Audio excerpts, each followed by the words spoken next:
আমি কি কোনো দলের কথা বলেছি? আমি শুরু থেকে নিয়ে অবনাশ করেছি। আমার প্রত্যেকটা বিএনপি মানুষ আমাকে ভালোবাসে। ক্ষমা চাওয়া লাগবে, ক্ষমা চাওয়া লাগবে, ক্ষমা চাওয়া লাগবে এখানে। ক্ষমা চাবে আমি সামলাইতে পারবো না। এই যুবক নেতার মাথা নামতে রাখি না। এটা 5 আগস্ট আগের বাংলাদেশ নয়। কোরআন বিরোধী কথা বলে পিঠের চাপ রাখতে থাকে না। ক্ষমা চাইতেই হবে। আমি ওই পুরো ক্ষমা চাইতে চাই। আপনি কি আওয়ামী লীগ করেন? আপনি আওয়ামী লীগ দাগুলো আপনি কথা বললেন। আল্লাহর করে আইন চাকরি কেন আমাদের রাস্তায় এসে আপনি সাহসকে দিয়েছে আপনাকে। আপনি যুবকদের জেলে আপনি যুবকদেরকে আশ্চর্য কথা বগুড়ার মাঝে এইটা একটা উল্টো বললে বাবার নাম ধরে দিব আমরা একেবারে। আমার ব্যাকগ্রাউন্ড চেক করবেন আপনি। You have to check my background first, then you can comment on myself. বগুড়ার মাটি এইটা, বগুড়ার মাটিতে কেউ ইসলাম বিরোধী কথা বলবে, এটা বগুড়া সহ্য করতে পারবে না। আরে আমি তো শেখ হাসিনাকেই গুনি নাই, আপনাকে মুখের জন্য আমি কি করবেন? আপনারা আমাকে কি করবেন?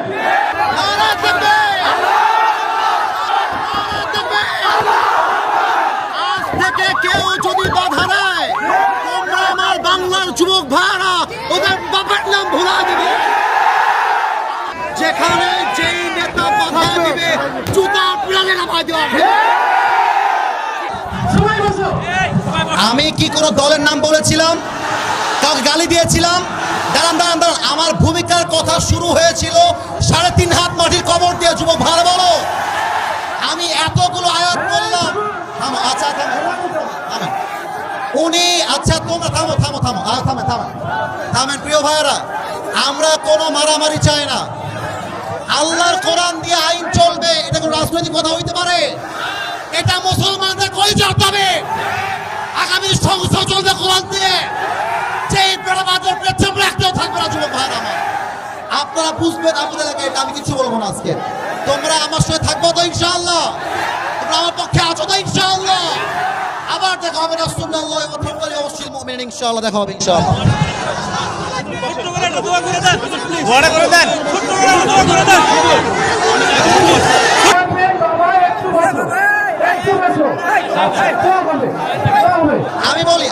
আমি বলি ক্ষমা চাওয়া লাগবে, ক্ষমা চাওয়া লাগবে, ক্ষমা চাওয়া লাগবে এখানে। ক্ষমা চাবে আমি সামলাইতে পারবো না। ওনাকে ক্ষমা না চাইলে মাফলে তো হবে না। যুবক ভাইরা আমার বাতিলদেরকে ছাপ দিয়ে দিয়ে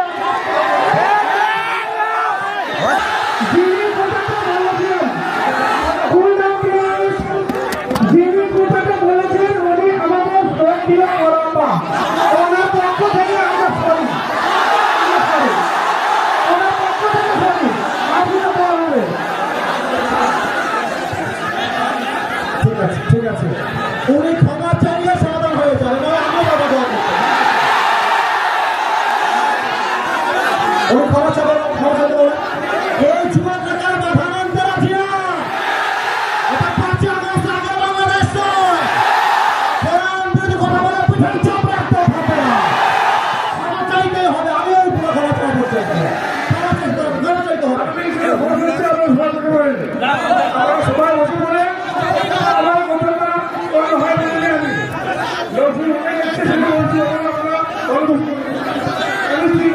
ভালো করে বুঝাই বলেন, বাংলা কোথায় বলেন তো বুঝতে পারছেন। আপনি ভালোভাবে বলবেন ক্ষমা চান সবাইকে, ভালোভাবে ক্ষমা চান। আপনি কি আওয়ামী লীগ করেন? তা আপনি আওয়ামী লীগ দাগুলো আপনি কথা বললেন। আল্লাহর করে আইন চাকরি কেন আমাদের রাস্তায় এসে আপনি সাহসকে দিয়েছে আপনাকে। আপনি যুবকদের জেলে আপনি যুবকদেরকে আশ্চর্য কথা বগুড়ার মাঝে এইটা একটা উল্টো বললে বাবার নাম ধরে দিব আমরা একেবারে। বসেন পেছনে যান, আপনি বসেন। হারুন ভাই বসেন, আপনি হারুন ভাই বসেন। হারুন ভাই বসেন। হারুন ভাই ঠিক আছে ঠিক আছে যাবো। আমি বলি আমার লাভ কথা শোনো। ওই লোকের যে লজ্জা থাকে আজকের পথ থেকে মাহফিলে বাল বাল করানোর সুযোগ পাবে না ইনশাআল্লাহ। আমার মাহফিল বই কথা নয়, যদি কোনো মাহফিলে কেউ বাধা তোমরা ভুলাই দেবা ইনশাআল্লাহ। এবার শোনো কমিটির ভাই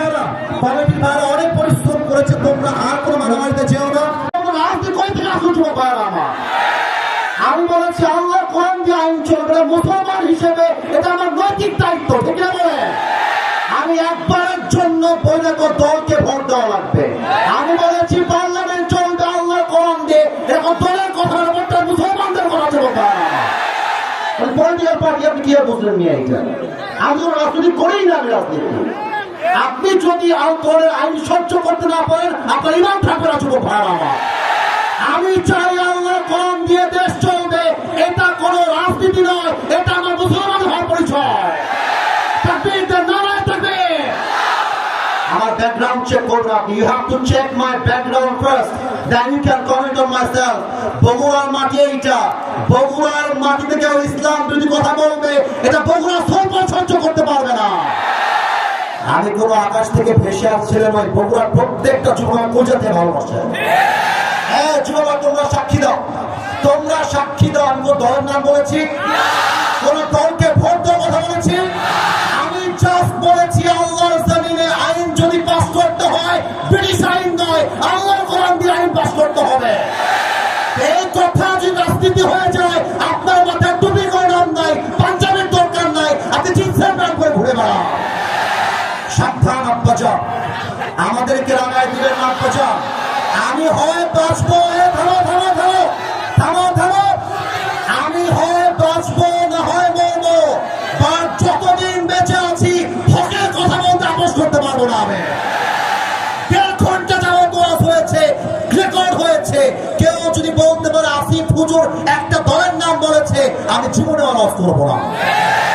তোমরা বসে আছো, কোন দলের নাম বলছি? দলকে ভোট দেওয়ার কথা বলছি? তোদের অসম্মান করার কথা বলেছি?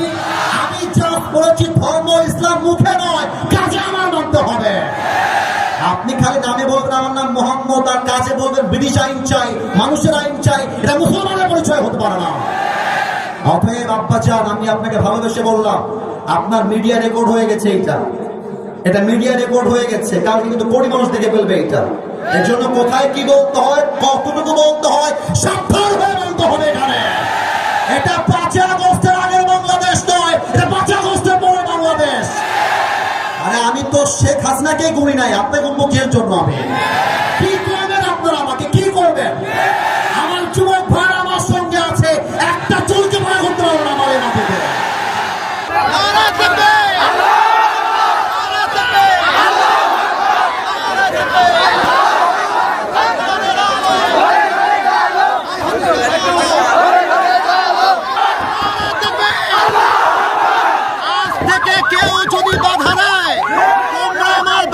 যুবক ভাইরা ওদের বাপের নাম ভুলা দিবে। বাংলাদেশ চলবে আল্লাহ কোরআন দিয়ে। মুসলমানের দেশ এইটা, যে আগস্টের পর দেশটা স্বাধীন করেছি। এটা নাকি বিএনপির লোক? যদি কোন বিএনপির লোক বলে আল্লাহ কোরআন দিয়ে দেশ চলবে না, এমন নেতা চাই যার কোরআন দিয়ে দেশ চালাতে চায়, নেতা চাই যে নবীর আদর্শ মানতে চায়। আজকের পর থেকে লাস্ট কথা,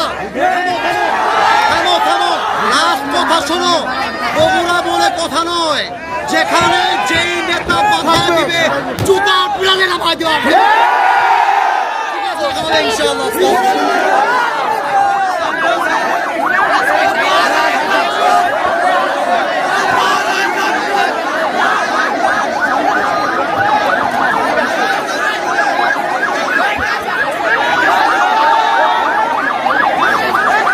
এখানে কিন্তু বিএনপির ভাইয়েরা বসে আছে, এখানেই কিন্তু জামাত ইসলামের ভাইয়েরা বসে আছেন। একটা কথা বলে দিয়ে যাই, মারামারি করবেন না। মারামারির কথা আমি আসিফ হুজুর কখনো বলি না। আমি মিলায়ে দেওয়া পছন্দ করি, আমি বিচ্ছেদ পছন্দ করি না। এই যুবকরা আমাকে চেনে, একটু কয়েকজন যুবক চেনে। আমি যখন কথা বলি, আমি আজ পর্যন্ত কোনো দলকে কখনো আঘাত দিয়ে কথা বলি নাই। এবং আমি যখন কথা বলি, তোমরা যারা আমাকে চেনো, আমাকে সবাই চেনে তা আমি দাবি করব না, বাট আমি কখনো আমার চেহারায় মুচকি হাসি ছাড়া কাউকে ছোট করে কথা বলতে পছন্দ করি না। বিএনপি মুসলমান, জামাত ইসলাম মুসলমান, জাতীয় পার্টি মুসলমান, চরমনায় মুসলমান, সরসিনা মুসলমান। যত পার্টি আছে NCP, they are all Muslims. বাংলাদেশের প্রত্যেকটা দলের নেতা হচ্ছে সাচ্চা মুসলমান। আমার প্রশ্ন, now this question to everybody, those who are here and those who are listening my lecture right now, যারা আমাকে শুনছেন সবার কাছে আমার প্রশ্ন, বিএনপি যদি মুসলমান হয়, জামাত ইসলাম যদি মুসলমান হয়, জাতীয় পার্টি যদি মুসলমান হয়, এনসিপি যদি মুসলমান হয়, চরমোনায় যদি মুসলমান হয়, তাহলে আগামীর সংসদ, আগামীর পার্লামেন্ট কোরআন দিয়ে চলবে না কেন? আমাদের দাবি জামাত ইসলাম হিসেবে নয়, আমি কোনো পলিটিক্যাল পার্টির সাথে I am not connected with any political party in Bangladesh. I am just talking about on this matter as a citizen of Bangladesh. আমি নাগরিক হিসেবে বলছি, আমাদের প্রাণের দাবি আগামীর পার্লামেন্টে প্রত্যেকটা আইন পাস হতে হবে আল্লাহর এই কোরআন দিয়ে। বগুড়ার ভাইরা আমার, ইমাম সাহেব আছেন? ইমাম সাহেব কোথায় আছেন ভাই আমার? ওয়ালাইকুম আসসালাম, মাশাআল্লাহ। আমাদের মসজিদের ইমাম সাহেবও এখানে উপস্থিত রয়েছেন। সত্য কথা বলতে আমি এখানকার কোনো খবর জানি না, বাট আমার মনে হয় যে ইমামরা সমাজে সবচাইতে বেশি সম্মান পাওয়ার যোগ্য, কিন্তু তাদেরকে বেতন দেওয়া হয় সবচাইতে কম, সবচাইতে কম। আপনারা নিউজ দেখেছেন মুরব্বী এবং যুবক ভাইয়েরা, যে খেলোয়াড়ের বেতন নাকি বাংলাদেশে 12 লাখ টাকা, 15 লাখ টাকা, 17 লাখ টাকা তাদের বেতন। তো আমার দাবিটা হচ্ছে, একজন খেলোয়াড় যার কাজের সাথে ইসলামের ন্যূনতম কোনো সম্পর্ক নেই, কোরআনের কোনো সম্পর্ক নেই, তার বেতন যদি দেয় রাষ্ট্র 15 লাখ টাকা, আমার তো মনে হয় ইমামের বেতন হওয়া দরকার 20 লাখ টাকা। আল্লাহ ইমাম সাহেবের সম্মানকে তুমি আকাশচুম্বী করে দাও, পড়েন সবাই আমিন। জনাব মোহাম্মদ আব্দুল বারী প্রামাণিক, আরও আছেন জনাব আলহাজ মোহাম্মদ মতিউর রহমান প্রামাণিক। অনেকের নাম, তো আমি জাস্ট নামগুলো পড়ছি ওনাদের ভালোবাসা দেওয়ার জন্য, ওনাদের সম্মান জানাবার জন্য। আমরা দোয়া করে দিই সহসভাপতি যারাই রয়েছেন, আল্লাহ সবাইকে যেন ইসলামের খাদেম হিসেবে কবুল করে, পড়েন সবাই আমিন। আজকে এই প্রোগ্রামে প্রধান অতিথি আছেন জনাব মোহাম্মদ আশরাফুল আলম, স্টোর অফিসার, রূপায়ণ housing state limited, Dhaka. Sir কি এসেছিলেন? এখনো আছে? ও মাশাআল্লাহ স্যার, মাশাআল্লাহ, ভেরি স্মার্ট। বসে পড়েন স্যার। আমাদের স্যার যে আমাদের মাঝে আছে, আমরা খুশি না বেজার? আমরা দোয়া করি আল্লাহ তাআলা আমাদের প্রিয় আশরাফুল আলম ভাইকে যেন ওমরে ফারুক রাদিয়াল্লাহু তাআলা আনহুর মতো ইসলামের সৈনিক হিসেবে কবুল করুক, পড়েন সবাই আমিন।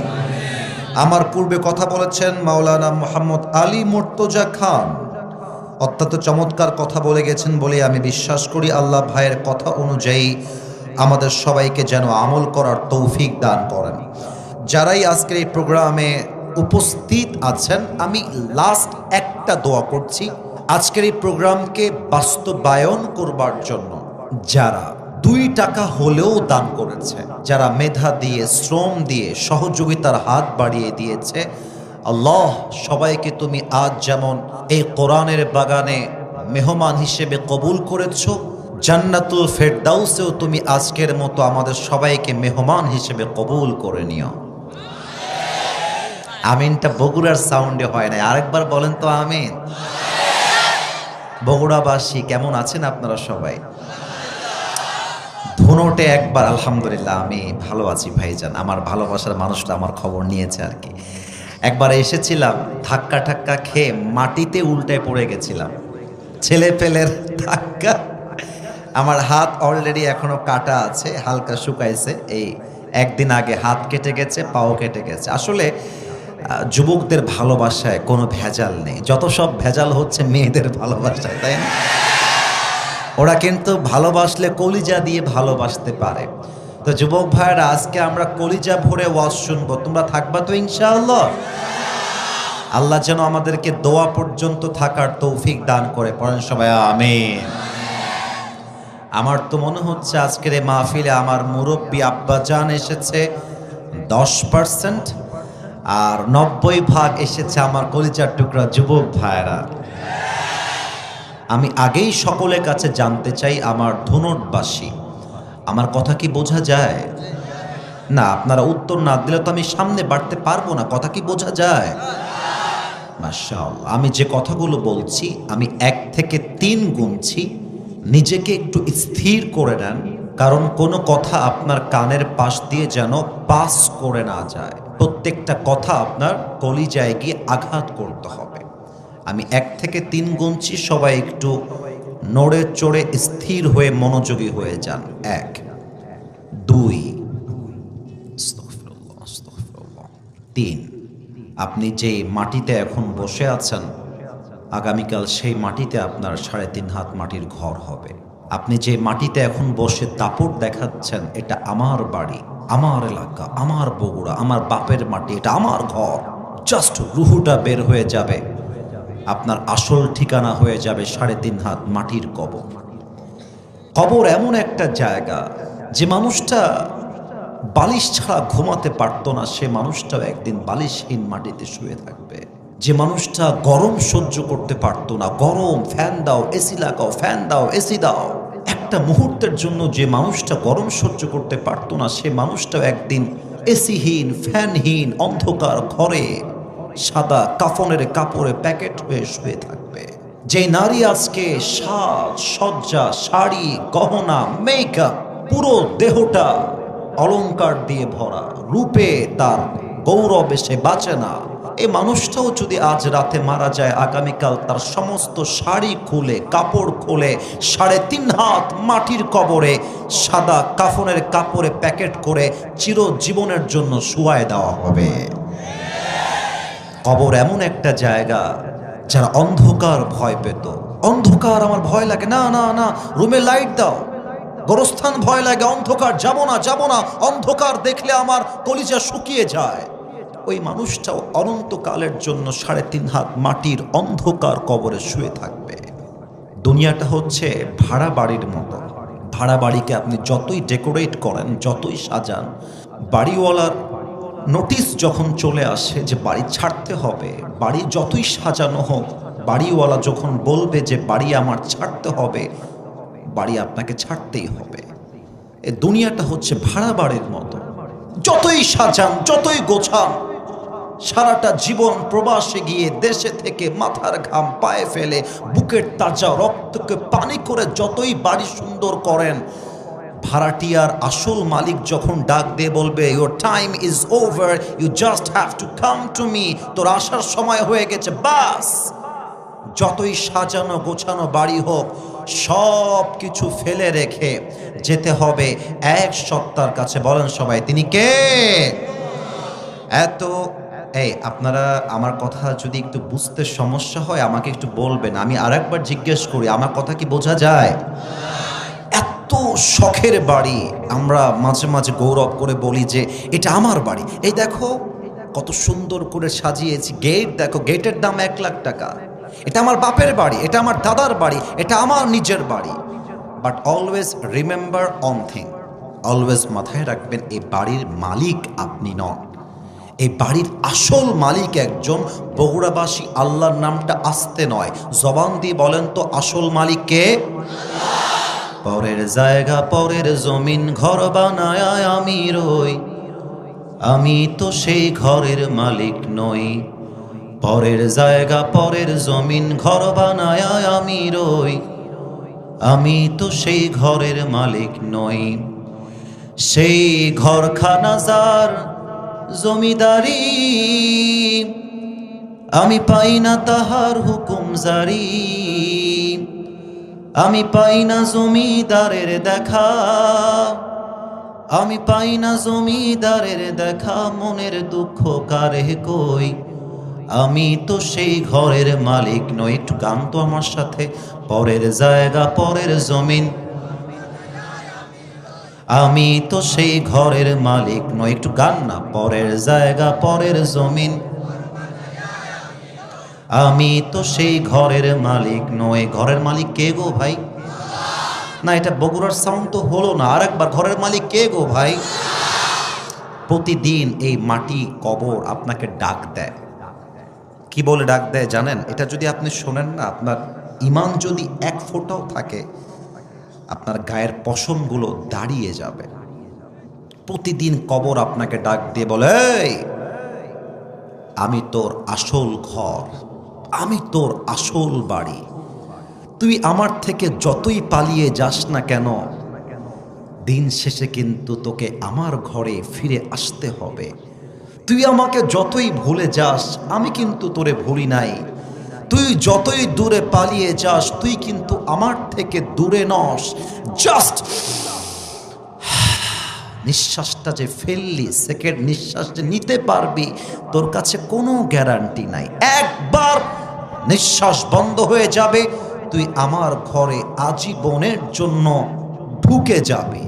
প্রত্যেক দিন কবর বেনামাজিকে ডাক দিয়ে বলে, "এই বেনামাজি, তুই যখন ফজরের নামাজটা বাদ দিয়ে বাসার মধ্যে ল্যাপ মুড়ি দিয়ে, কম্বল মুড়ি দিয়ে শুয়ে থাকিস, আমি তোকে দেখে বড্ড অবাক হই আর বলি, কিরে, তোর কি ওঠার সময় হয় নাই? কিরে, তোর কি নামাজের প্রতি গুরুত্ব জাগে নাই? কিরে, তুই কি আমার ঘরে আসবি না? কিরে, তুই কোন ঘুমে ডুবে গেলি? এই ঘুম তো তোর নাও ভাঙতে পারে। তুই যদি বলিস আমি আজকে নয় কাল থেকে নামাজি হব, কাল থেকে রোজা রাখবো, কাল থেকে দাড়ি রাখবো, কাল থেকে সুদ ছাড়বো, কাল থেকে বিড়ি ছাড়বো, কাল থেকে পর্নোগ্রাফি রাখবো, ছেড়ে দিব, সব বাদ দিয়ে দিব।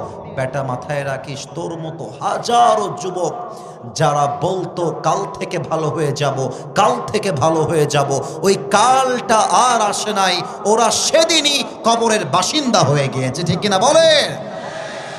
আল্লামা ইকবাল লিখেছেন, হুয়ে নাম ওয়ার বেনিশা कैसे कैसे, जमी खा गई नौजवा कैसे कैसे, ये जगह जी लगाने की दुनिया नहीं है, ये इबरत की जा है तमाशा नहीं है, तुझे पहले बचपन ने बरसों खिलाया, जवानी ने फिर तुझको मजनू बनाया, अजल तेरा कर देगी बिल्कुल सफाया। मेरे दोस्त, ये दुनिया जगह जी लगाने की नहीं है, ये दुनिया इबरत है, तमाशे की कोई जगह नहीं है, ठीक है ना बोले?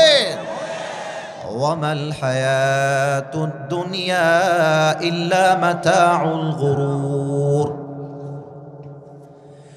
This life of this world is nothing more than play and entertainment.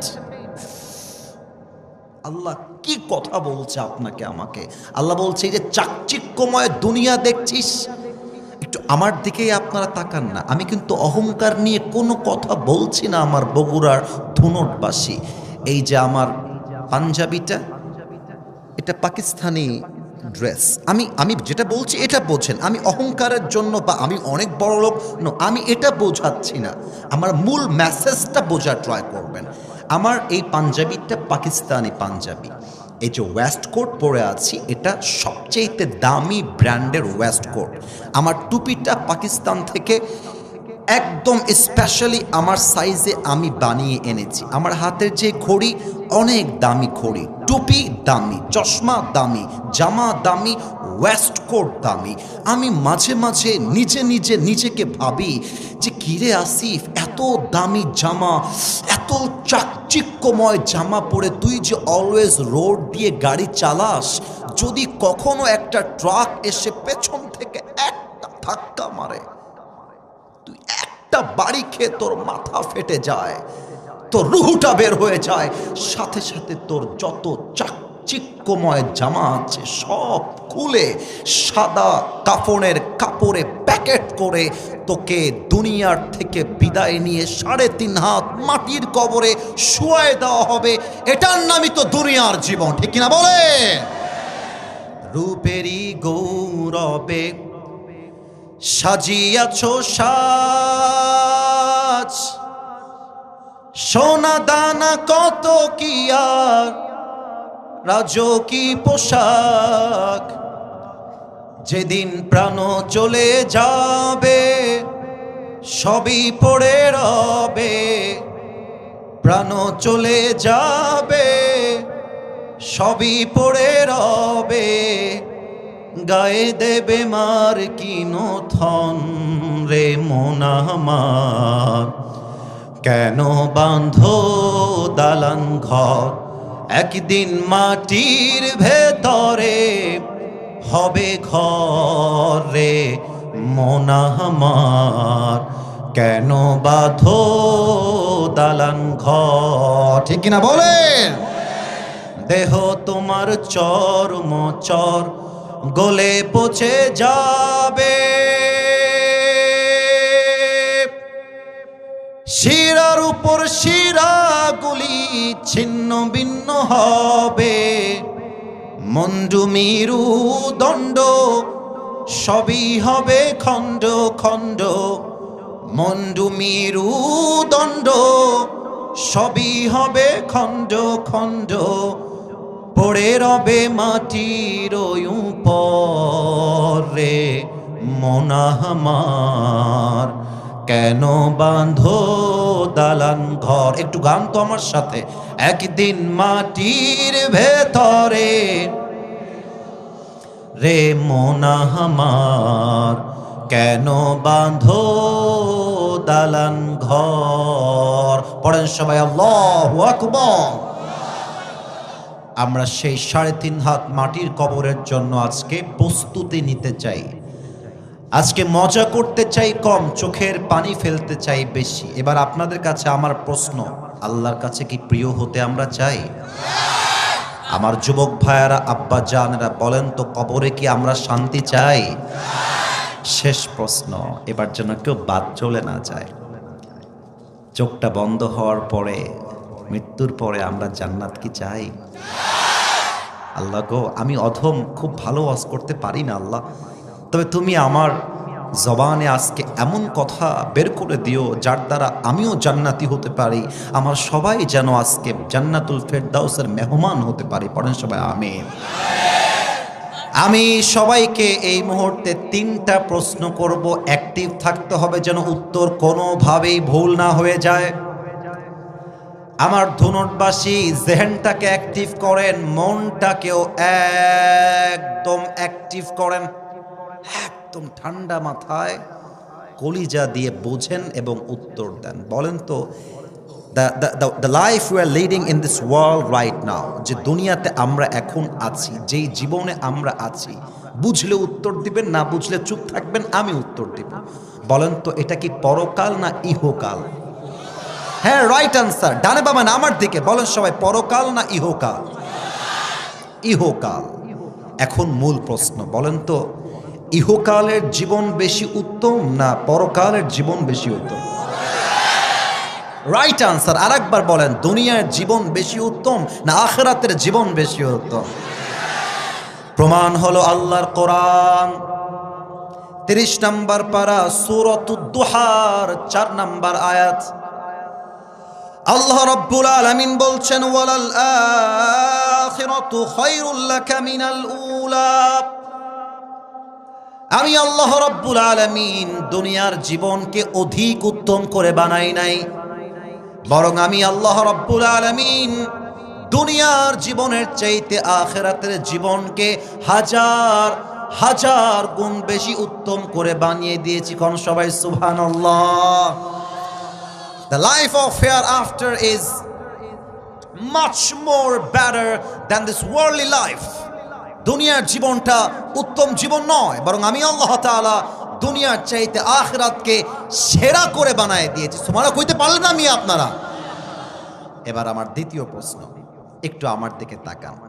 চেহারা দেখার জন্য বলছি তা না, কিন্তু একটু আমাকে দেখে অবজার্ভ করবেন। আর প্রশ্ন করলে উত্তর সবাই দিবেন না, 2 থেকে 3 জন উত্তর দিবেন, তাতেই এনাফ হয়ে যাবে। আমি আসিফ হুজুরকে দেখে, আপনাদের সরাসরি দেখে আনুমানিক একটা আইডিয়া করে বলেন তো কত বয়স মনে হচ্ছে? 2-1 জন বললেই হবে। 25 একটা উত্তর পেয়েছি। আর কারো কোনো উত্তর আছে? 26-27। মাশাআল্লাহ, আপনাদের উত্তরটা একদম কাছাকাছি, একদম 100 রাইটও না, আবার রাইটের বাহিরে নয়, একদম কাছাকাছি। এবার আর একটা প্রশ্ন, এবার মুরব্বী আব্বাজান একটু খেয়াল করেন, স্টেজে তো আছেই, সামনে যারা আছেন একটু খেয়াল করবেন এই প্রশ্নটা। এখানে এমন কোনো মুরব্বী কি বসে আছেন যার বয়স 50-এর উপরে? থাকলে একটু হাত তুলবেন, বেয়াদবি নেবেন না আমার কথায়। 50+, এই যে 1 2 3 4 5, হাত নামান আব্বাজান, হাত নামান। এবার আমাকে উত্তর দেন তো, দুনিয়ার জীবনটা কি বেশি লম্বা না পরকালের জীবন বেশি লম্বা? তো ভয়টা কিসের? উত্তরটা আমি পাইলাম না কেন? আবারও বলছি, দুনিয়ার জীবন বেশি লম্বা না পরকালের জীবন বেশি লম্বা? দলিল হলো আল্লাহর কোরআন 30 নম্বর পারা 4 নম্বর পৃষ্ঠা, সূরাতুন নাজিআতের 46 নম্বর আয়াত তথা একদম শেষ আয়াত। কান্নাহুম ইয়াওমা ইয়ারাউনাহা লাম ইয়ালবাথু ইল্লা আশিয়াতান আও দুহাহা। এই আয়াতের অর্থ যখন আমি পড়ি, আমার কলিজার মধ্যে ধুক ধুক ধুক ধুক ধুক ধুক শুরু হয়ে যায়। এত মারাত্মক আয়াত। আল্লাহ রাব্বুল আলামিন বলছেন, 80 বছরের মুরব্বী যেদিন মারা যাবে, তার পরকালের জীবন যখন শুরু হয়ে যাবে, কবরের জীবন যখন শুরু হয়ে যাবে, যখন সে পরকালকে সচক্ষে দেখে ফেলবে, আল্লাহকে বলবে, আল্লাহ, এই পরকালের জীবনটা যে এত লম্বা, আমি যে 80 বছর দুনিয়াতে ছিলাম, এই পুরো 80 বছরের জীবনটা পরকালের কাছে আমার মনে হচ্ছে একটা সকাল কিংবা সন্ধ্যার মতো হবে। আল্লাহু আকবার। 80 বছরের জীবন মনে হবে একটা সকাল। শুনলে হবে না, বুঝতে হবে। 80 বছর দুনিয়ার হায়াত, পরকালে যাওয়ার পরে মনে হবে এটা একটা সন্ধ্যা ছিল, একটা ছোট্ট সকাল ছিল। এবার সবাই 2টা চোখ বন্ধ করবেন 5 সেকেন্ডের জন্য। আমি আগে বলে দেই বন্ধ কেন করবেন। আস্তাগফিরুল্লাহ, আস্তাগফিরুল্লাহ। 2টা চোখ বন্ধ করে সবাই ভাববেন আপনি এখন এই মুহূর্তে 3.5 হাত মাটির কবরে শুয়ে আছেন। চোখ বন্ধ করতে হবে না, আরেকটু পরে করবেন। আরেকবার বলছি, প্রথম অনুভূতি হবে আমি মাটির কবরে কাফনের কাপড়ে প্যাকেট হয়ে শুয়ে আছি, 1 নাম্বার অনুভূতি।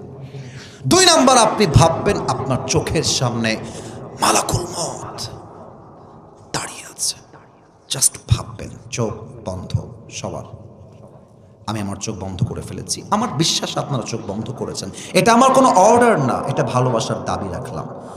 আচ্ছা, চোখ যদি বন্ধ হয়ে যায়, আমি কাউকে দেখতে পাচ্ছি না তো, চোখটা যদি বন্ধ থাকে মাথাটা একটু সবাই নিচু করেন। মাথা যদি নিচু হয়ে যায়, আমি 1 থেকে 5 গুনছি। 1, একটু ভাবেন আপনি কবরে শুয়ে আছেন, একটু ভাবেন, একটু ভাবেন যে আগামীকাল ফজরের পরে আপনার জানাজার নামাজ শুরু হয়ে যাবে। আমি 1 থেকে 5 গুনছি। 1, 2, 3, 4, 5। চোখ খোলেন, আমার দিকে তাকান। মৃত্যুকে আল্লাহ তাআলা 2টি ভাগে ভাগ করেছেন। এক হচ্ছে নামাজি বান্দার মৃত্যু, আর এক হচ্ছে বেনামাজি বান্দার মৃত্যু। নামাজি বান্দার সামনে যখন মালাকুল মউত এসে দাঁড়িয়ে যাবে, তার হাতের চামড়ার রং হবে সাদা ধবধবে, দেহে থাকবে লম্বা একটা সাদা জুব্বা, দেখতে হবে একদম তাগড়া যুবকের মতো। ডাক দিয়ে বলবে, ইয়া আইয়াতুহান নাফসুল মুতমাইন্না উখরুজি ইলা মাগফিরাতিল্লাহি ওয়া রিজওয়ানি। এই নামাজি বান্দা, আসো, বের হও, আসো আসো আসো। মালাকুল মউত ডাকবে। নামাজি বান্দা বলবে, আইনাল খুরুজ, जाना है तो कहाँ जाना है, मेरा आखिरी ठिकाना कहाँ पर है, मुझे बताओ, যাবো কোথায়। এবার একটা হাদিস বলছি, সুবহানাল্লাহ, কেউ যেন আস্তে পড়বেন না, জোরে পড়বেন। আগে তর্জমাটা করে দেই।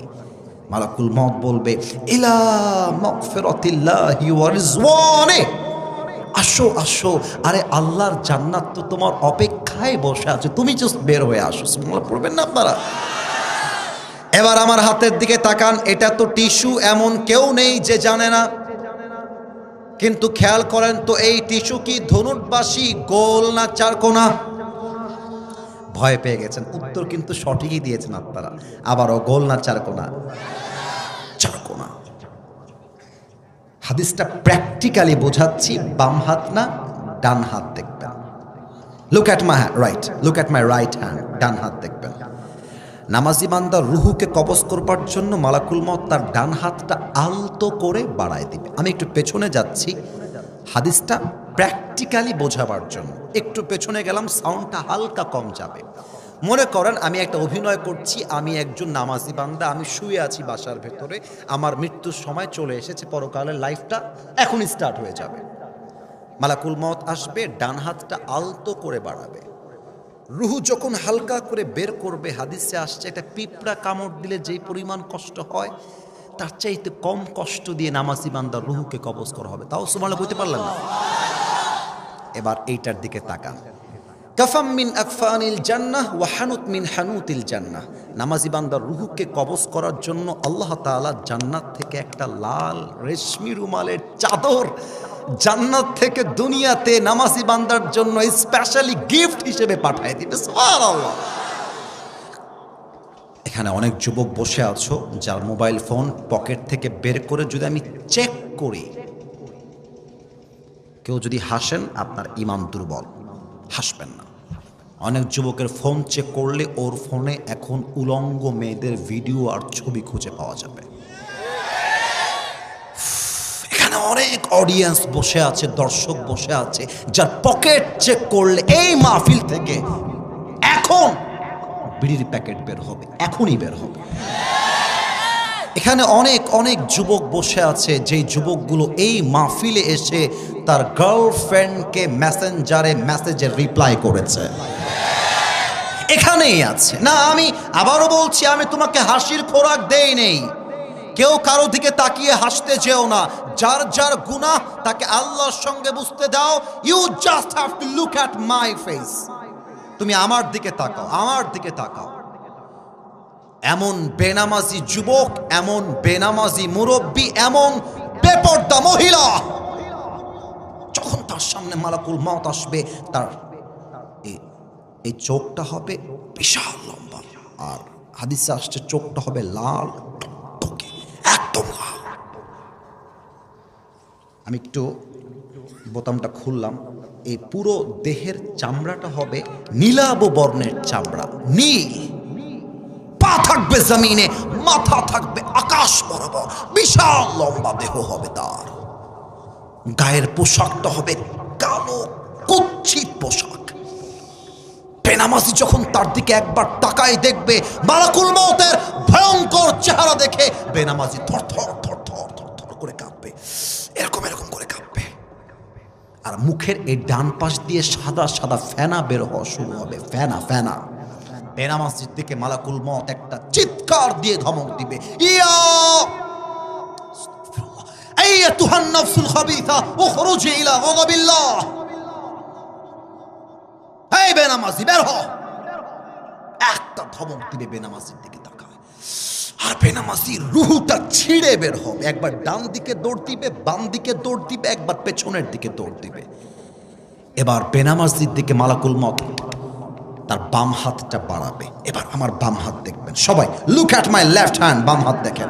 হি will take his left hand just like step back, পেছনে নিবে মালাকুল মউত তার বাম হাতটা, পজিশন সেট করে।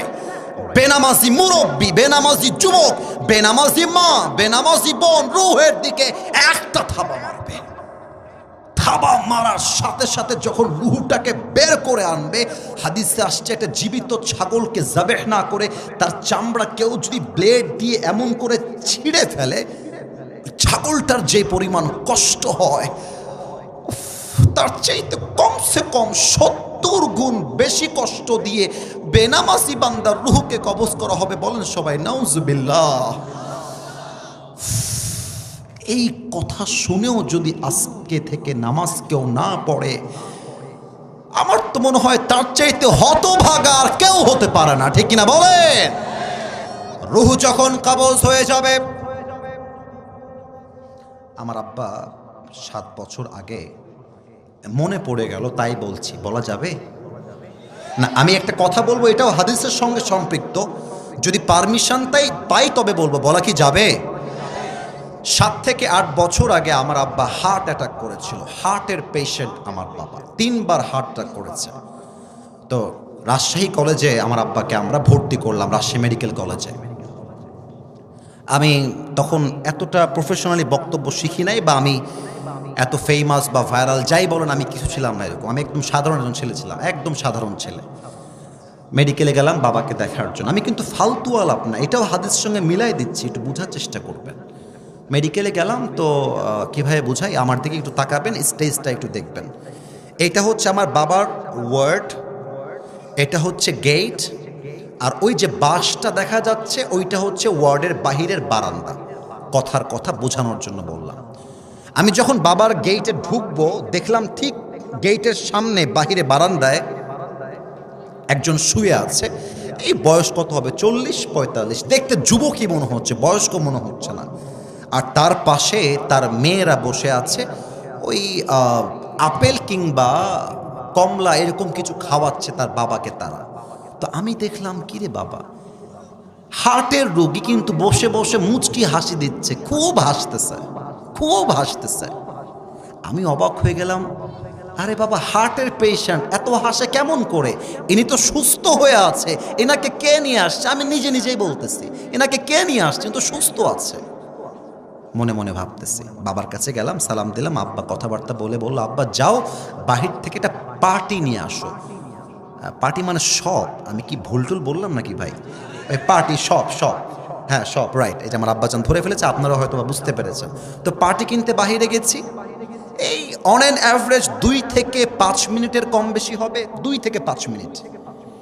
আমি আব্বার ওয়ার্ডে ঢুকতে যাব, চিৎকার আর চিৎকার, কান্না আর কান্না, কান্না আর কান্না, তোর দিয়ে গেছি। কি হলো কি হলো কি হলো? দেখতেছি একটু আগে যেই যুবক বয়সী মানুষ মনে হচ্ছিল হাসতেছিল, দুনিয়াতে আর নাই। চোখে দেখা ঘটনা, একদম চোখে দেখা। তো তাকে দেখলাম হালকা হালকা সাদা ফেনা বের হচ্ছে তার জিহ্বার এই পাশ দিয়ে। এটা ভালো মৃত্যুর নমুনা নয়। ভালো মৃত্যু যাদের হয় না তাদের চোখটা উল্টায় যায়, চেহারাটা নীল হয়ে যায়।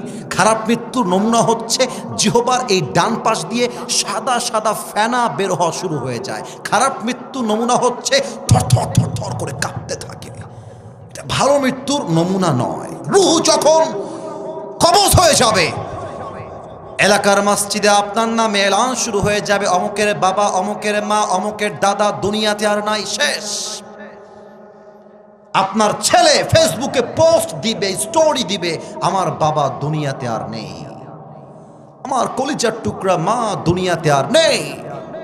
চতুর্পাশ থেকে লোক ছুটে আসবে আপনার জানাজার নামাজ পড়ার জন্য। কিন্তু যখন আপনার লাশটাকে দাফন করা হবে কবরে, এবার একটা প্রশ্ন করব, উত্তর হয়তো বা 90% বেশি ভুল আসতে পারে। আগে সাবধান করছি, উত্তর যেন ভুল না হয়। বলেন তো, কবরে রাখার পরে মাইয়াতকে প্রশ্ন করা হবে কয়টা? 4টা। কে বলেছেন একটু হাত তুলুন তো ভাই আমার। এই যে 4টা, that is the right answer. মোট প্রশ্ন 3টা নয়, মোট প্রশ্ন হবে 4টা। আমি প্রশ্ন করছি, উত্তর দিবেন আপনারা। বলেন তো, আমার রব্বুক, আমাদের রবকে। আরো জোরে বলতে হবে, আমাদের রবকে। আল্লাহ আমার রব, এই রবি আমার সব, দমে দমে তনু মনে তারি অনুভব। তোমার দুনিয়াতে আমি যেদিকে তাকাই, অথই নেয়ামতে ডুবে আছি সবাই। পাখপাখালির কণ্ঠে শুনি তাসবিহ কলো রব, তাসবিহ কলো রব। আল্লাহ আমার রব, এই রবি আমার সব। রবকে। এবার একটু আমার দিকে তাকান তো, এইটা আমার মুখে কালো কালো কি? এরা ধরতে পেরেছে, আপনারা উত্তর দেন নাই। আর একবার, এইটার নাম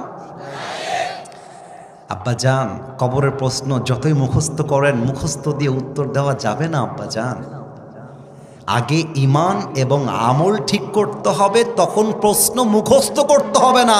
আল্লাহ জবাবটা সহজ করে দিবে, ঠিক না বলেন? এবার একটু আমার দিকে তাকায় বলেন তো, আমি যে চাপ দাড়ি রেখেছি, যুবক ভাইরা, আমাকে পাম দেওয়া লাগবে না, যা বলবা মন থেকে। আমি যে চাপ দাড়িটা রেখেছি, আমাকে দেখতে আনস্মার্ট লাগতেছে না? আমি উত্তর পাইনি। আমাকে দাড়িতে কি অসুন্দর লাগতেছে? দেখতে কি আমাকে খ্যাত লাগতেছে?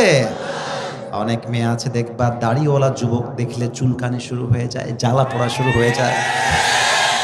বলে যে দাড়িওয়ালাকে বিয়ে করতে চাই না, আমার তো গাঞ্জাখোর বেশি পছন্দ হয়। অনেক মেয়ে আছে দেখবা দাড়িওয়ালা দেখলে নাক ছিটকায়। বগুড়ার ধুনটের ছেলেরা মাথায় রাখবা, যেই মেয়ের দাড়িওয়ালা পছন্দ নয় তার জন্য বিটিএস এর হিজড়া ছাড়া সেকেন্ড কোন অপশন আমাদের কাছে নাই যুবক ভাইরা। আরে যেই মেয়ে দাড়ি পছন্দ করে না সে তো আমার বাড়ির বউ হওয়ার যোগ্যতাই রাখে না। এবার বলেন তো আমার নবীর মুখে লম্বা লম্বা দাড়ি ছিল কি ছিল না? আমার নবীর মতো সুন্দর কে তল্লাটে আর কেউ হতে পারে? চাঁদের চেয়ে সুন্দর তুমি নবী আমার কমলিহিওয়ালা, দো জাহানের বাদশাহ তুমি প্যারা নবী সাল্লাল্লাহু আলা, দো জাহানের বাদশাহ তুমি প্যারা নবী সাল্লাল্লাহু আলা, চাঁদের চেয়ে সুন্দর তুমি নবী আমার কমলিহিওয়ালা। সুবহানাল্লাহ পড়বেন না আপনারা মিয়া? এই জন্য দাড়ি রেখে দাও। তুমি দাড়ি রাখলে তোমার কপালে টিকটকার মেয়ে নয়, তোমার কপালে ফাতেমার মতো চরিত্রবান মেয়ে পেলে মিলে যাবে, ঠিক কিনা বলো? আর কি বলবো দুঃখের কথা, কথা বলতে গেলে তো আপনার রাগটা করতে পারে না। রাগ করবেন আপনারা সবাই? অনেক মা বোনেরা আমাকে শুনছেন বাহির থেকে, কেউ বাড়ির থেকে, কিন্তু আমি কোনো কথা কোনো মেয়েকে আঘাত করবার জন্য বলছি না। আব্বা জান আমি আপনাকে আঘাত করবার জন্য বলছি না।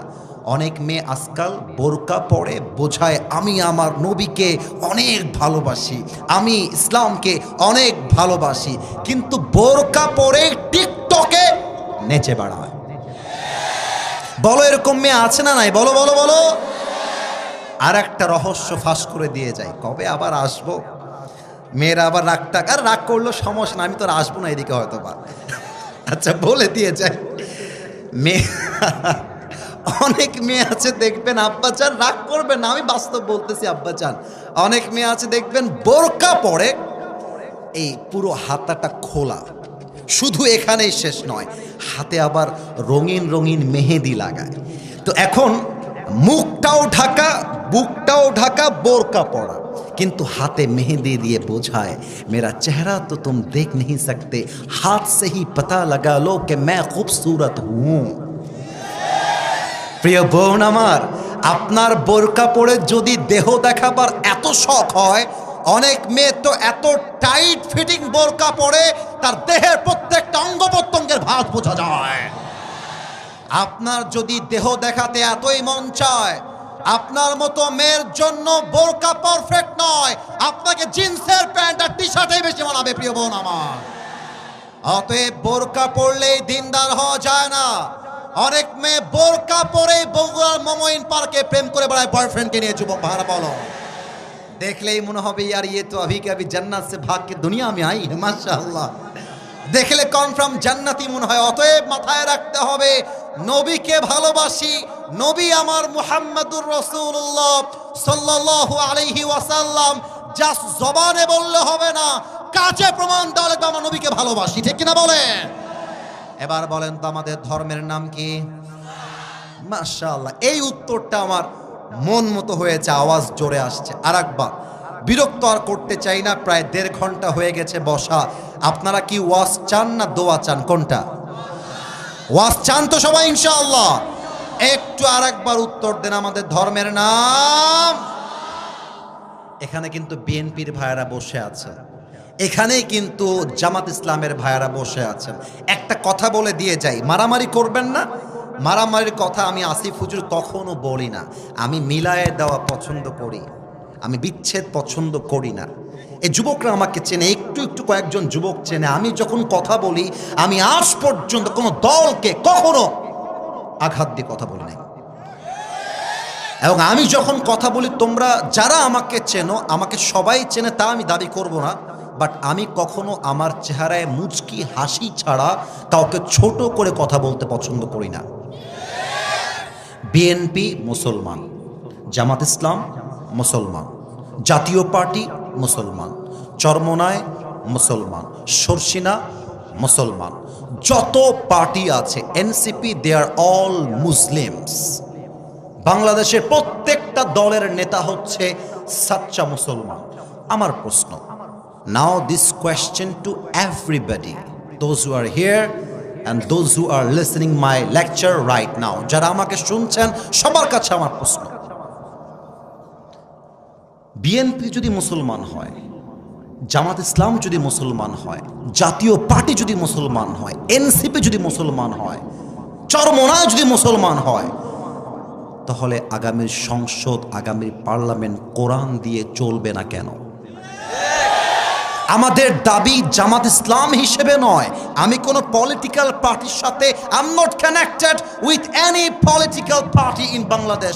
I am just talking about on this matter as a citizen of Bangladesh. আমি নাগরিক হিসেবে বলছি, আমাদের প্রাণের দাবি আগামীর পার্লামেন্টে প্রত্যেকটা আইন পাস হতে হবে আল্লাহর এই কোরআন দিয়ে। বগুড়ার ভাইরা আমার, আচ্ছা এবার দেখেন তো, একটু দাঁড় করাচ্ছি। ভাই আমার একটু দাঁড়াও তো, তুমি এই যে সামনে, তুমি একটু দাঁড়াও। হ্যাঁ হ্যাঁ হ্যাঁ, তুমি দাঁড়াও। না না না, ওকে ধমক দেওয়ার অর্জন দাঁড় করায়নি। কলিজার ভাই, তোমার নাম কি কলিজা? হ্যাঁ, মোহাম্মদ আলী। এই বগুড়াবাসী, ধুনুটবাসী, আমি আমার ওয়াজের শেষের দিকে আছি, শেষ ভালো যার সব ভালো তার। ওকে কি দেখা যায়? একটু বলেন না, একটু উত্তর দেন। মিডিয়া যাবে, আরে বাঘের বাচ্চা আমরা, কাপুরুষের বাচ্চা আমরা নই, ঠিক কিনা বলে? মোহাম্মদ আলীকে দেখা যায়? এবার দেখেন, মোহাম্মদ আলী মনে করেন এমন একটা দলের লোক, যেই দল ইসলাম কোরআন কিছুই মানে না, ভালোবাসে না। এখন ওই যে আব্বাজানি দেখেন, ওই যে পেছনে যেই গেটটা দেওয়া আছে, আমি ওই পর্যন্ত গেছি, বাড়ি যাব বা আর এক প্রোগ্রামে, গাড়ি থামায় দিয়েছে মোহাম্মদ আলী। কি হুজুর, কবরের বস্ত্র ভালোই লাগছিল, গান গাইলেন ভালোই লাগলো, আপনাকে পার্লামেন্টে কোরআন যাবে এই কথা বলতে কে বলেছে হুজুর? পাতি নেতা, পাতি নেতা আর কি। আচ্ছা আচ্ছা, হ্যাঁ, কথা কিন্তু আব্বাজান বুঝে গেছে। তো এখন আমি বললাম, এই তোর বাড়ি, আমাদের রাজশাহীর একটা ভাষা আছে, এ তোর বাড়ি কতিবে, রাজশাহীতে বলে। তো ওকে বললাম যে, এই ছেলে, এই থাম, তুই থাম, তোকে আমি দেখতেছি। দিয়ে আমি ড্রাইভার সাহেবকে বললাম, হ্যাঁ ড্রাইভার সাহেব, গাড়ির মধ্যে একটা হাইসা আছে, বের করেন তো, ওই শালাকে দেখে নিব আজকে। দিয়ে হাইসা নিয়ে এসে মোহাম্মদ আলীর পায়ে মারছি একটা কোপ, ওর ডান পা কেটে পড়ে নিচে পড়ে গেছে। সোনামণি নতুন, বসো বসো বসো। ও ভয় কাঁপতেছে। আচ্ছা এবার না না না, হাসলে হবে না, কথা বুঝতে হবে। আমার ধর্ম যে ইসলাম, আমার ধর্ম ইসলাম কেন? আমার ধর্ম খ্রিস্টান না কেন? আমার ধর্ম ইহুদি না কেন? বৌদ্ধ না কেন? আমরা তো মুসলমান হয়ে কলিজার মধ্যে গৌরব বোধ করি, ঠিক না বলে? এখন সবাই মিলে চিৎকার দিয়ে বলছে, আসিফ হুজুরকে আটকা। আসিফ হুজুর মোহাম্মদ আলীর ডান পা কেটে দিয়েছে। সবাই মিলে আমাকে ধরছে। আগামীকাল সকালবেলা আমাকে বগুড়ার জেলখানায় ভরে দিয়েছে, ঢুকো জেলখানায়। 3 দিন পরে আমার বগুড়া জেলা আদালতে বিচার হবে, আসিফ হুজুর অমক যুবকের ডান পা কেটে দিয়েছে। এই আমি কিন্তু হাসির জন্য বলি না, বোঝাবার জন্য বলেছি। এখন জজ সাহেব বলছে, আসিফ হুজুর না, আপনি খালি লোকটা দেখতে সুন্দর, লোকটা আপনি আসলে ভালো না গো, কাজটা আপনি ঠিক করেন না। আপনার বিচার হলো ব্রিটিশ আইন অনুযায়ী 5 বছরের জেল আর 1 লাখ টাকা জরিমানা। এখন বিচারটা সঠিক হলো কিনা বোঝার জন্য দাড়িপাল্লা নিয়ে আসেন। দাড়িপাল্লার একদিকে দেন মোহাম্মদ আলীর ডান পা কাটা, দাড়িপাল্লার আর একদিকে দেন আমার বিচার 5 বছরের জেল আর 1 লাখ টাকা জরিমানা। নাও দিস কোয়েশ্চেন টু ইউ, উত্তর দিবেন বাঘের বাচ্চার মতো, ভয়ের কোনো কারণ নাই। দাড়িপাল্লার ডান দিকে ডান পা কাটা, দাড়িপাল্লার বাম দিকে 5 বছরের জেল, 1 লাখ টাকা জরিমানা। আপনি কিয়ামত পর্যন্ত যদি টান মারেন দাড়িপাল্লার আগায় ধরে, সমান সমান হবে? আপনার একটু জোরে কইলে না কইতে পারি, সমান সমান হবে? আচ্ছা 10 বছরের জেল, 5 লাখ টাকা জরিমানা, আবার টান দেন, সমান সমান হবে? সমান সমান করতে চাইলে আপনাকে আল্লাহর জমিনে আল্লাহর কোরআন দিয়ে সংবিধান কায়েম করতে হবে। কেমন করে? দলিল দিচ্ছি। ওয়াকাতাবনা আলাইহিম ফিহা আন্নান নাফসা বিন-নাফস ওয়াল আইনা বিল আইনি ওয়াল আনফা বিল আনফি ওয়াল উযুনা বিল উযুনি ওয়াস সিন্না বিস সিন্নি ওয়াল জুরুহা কিসাস। আল্লাহ বলছে, কেউ তোমার চোখ তুললে তুমি তার চোখ তুলো, হাতের বদলে হাত, পায়ের বদলে পা, নাকের বদলে নাক, জানের বদলে জান। এটার নাম ইসলামের সংবিধান। এবার আইন পাস করেন আল্লাহর কোরআন দিয়ে। জজ সাহেব বলবে আসিফ হুজুর ডান পা কেটে দিয়েছে, তোমরাও আসিফ হুজুরের ডান পা কেটে দাও। এবার দাড়িপাল্লা নিয়ে আসেন, দাড়িপাল্লার ডান দিকে মোহাম্মদ আলীর ডান পা দেন, দাড়িপাল্লার বাম দিকে আসিফ হুজুরের কাটা ডান পা দেন। এবার টান দেন, দেখবেন সমান সমান হয়ে গেছে। ওমান হাকামা বিহি আদালা, এই কোরআন দিয়ে যে বিচার করবে সেই তো সঠিক বিচার করতে পারবে। অতএব আমরা আগামীর বাংলাদেশের নির্বাচনে কোনো গাঁজাখোর এমপিকে দেখতে চাই না, সুদখোর এমপি দেখতে চাই না। আমরা দেখতে চাই এমন এমপি যে এমপি আল্লাহর এই জমিনে আল্লাহর কোরআন দিয়ে আইন পাস করতে চায়। এই হচ্ছে 3টা প্রশ্ন। এবার 4 নাম্বার প্রশ্ন বলেই আমরা শেষের দিকে যাব। 4 নাম্বার প্রশ্ন এবার কবরে হবে। ফেরেশতা বলবে কি রে বাবা, এ তো একটাও আটকায় না, ব্যাপার কি? বলবে এই ভাই, ওমা ইলমুক, what is the source of your knowledge? তুমি এতগুলো জ্ঞান অর্জন করেছো কই থেকে? তোমার জ্ঞানের উৎস কোথায়? এবার একটু উত্তর দেন। আমাদের জ্ঞানের উৎস একটা কিতাব, কিতাবটার নাম আপনারা বললেন না, একটু জোরে বলবেন সবাই মিলে, কিতাবটার নাম আরো জোরে বলতে হবে, জ্ঞানের উৎস কিতাবটার নাম। এবার সবাই 2 হাত তোলেন, সবাই 2 হাত তোলেন। প্রিয় ভাইয়েরা আমার, কমিটির সঙ্গে আমার ওয়াদা ছিল সব জায়গায় 1 ঘন্টা ওয়াজ করি, এখানেও 1 ঘন্টা হবে, কিন্তু 1 ঘন্টা পার হয়ে প্রায় 1.5 ঘন্টার কাছাকাছি হয়ে গেছে। তবে কমিটিকে ধন্যবাদ, তারা 10টার পর পর এসে আমাকে স্টেজে উঠিয়ে দিয়েছে। আমরা রাত ভোর নয়, আমরা ওয়াজ কম শুনলেও হবে, বাট ফজরের জামাতটা মিস করা যাবে না, ঠিক কিনা বলে? একটু হাতটা মুষ্টিবদ্ধ করেন, একটু আমার দিকে তাকায় করলে ভালো হবে। এই যে এইভাবে, মাশাআল্লাহ মাশাআল্লাহ। এবার একটু উঁচু করেন, মাশাআল্লাহ। যা বলছি তাই শুনছি, এটা আমার বগুড়ার মাটি, আমার প্রাণের মাটি। একটু আল্লাহকে ডাক দেন, আল্লাহ।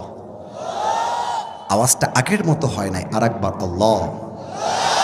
এবার একটু কাশি দিয়ে গলা ঠিক করতে হবে। আমরা কয়েকটা ওয়াদা করব আল্লাহর সাথে, ওয়াদা শেষ দোয়ার দিকে যাব। একটু জোরে আল্লাহ, আর একটু জোরে, ও আমার আল্লাহ, তোমার, একটু বুঝতে সমস্যা হয়েছে, আবারও বলছি, তোমার শাহী দরবারে। একটু জোরে বলেন, দিল থেকে। মাশাআল্লাহ, আমার পেছনে আব্বাজানরা অনেক ভালোবাসে আমাকে, তারাও উত্তর দিচ্ছে। আর একবার, দিল থেকে তওবা করলাম, ও আমার আল্লাহ। মাশাআল্লাহ, আমার পেছনে আব্বাজানের জোর অনেক বেশি দেখছি। না, আমি বলি, আপনারা বলবেন, ও আমার আল্লাহ, তুমি আমার জীবনের সব গুনাহ মাফ করে দাও। তোমরা কিন্তু বলো না এই ভাই, আল্লাহ তো মাফ করতেও পারে, তাই না? বলো, আল্লাহ তো তোমাকে ক্ষমা করতেও পারে। আল্লাহকে বলো, আল্লাহ মাফ করে দাও। পড়েন সবাই আওয়াজ দিয়ে, আমিন। এবার হাতটা নামিয়ে ওয়াদা করেন, এই হাতটা উঠবে না, তবে এই ডান হাতটা বুকে রাখেন। মাশাআল্লাহ, সবাই রেখে দিয়েছে, সবাই রেখে দিয়েছে বুকে, ডান হাতটা বুকে। লাস্ট ওয়াদা, শেষ ভালো যার সব ভালো তার। বলেন সবাই আল্লাহ, আর একবার আল্লাহ। দিল থেকে নিয়ত করলাম। আরে নিয়তটা করো রে ভাই, নিয়তটা করতে সমস্যা কোথায়? তোমরা আমাকে ঘৃণা করো, মনে করো যে আসিফ হুজুরকে আমার পছন্দ না, বাট নিয়তটা তো করতে সমস্যা নেই। বলো সবাই, নিয়ত করলাম আজ থেকে 1 ওয়াক্ত নামাজ, আর আরো জোরে, আর কখনো ছাড়বো না।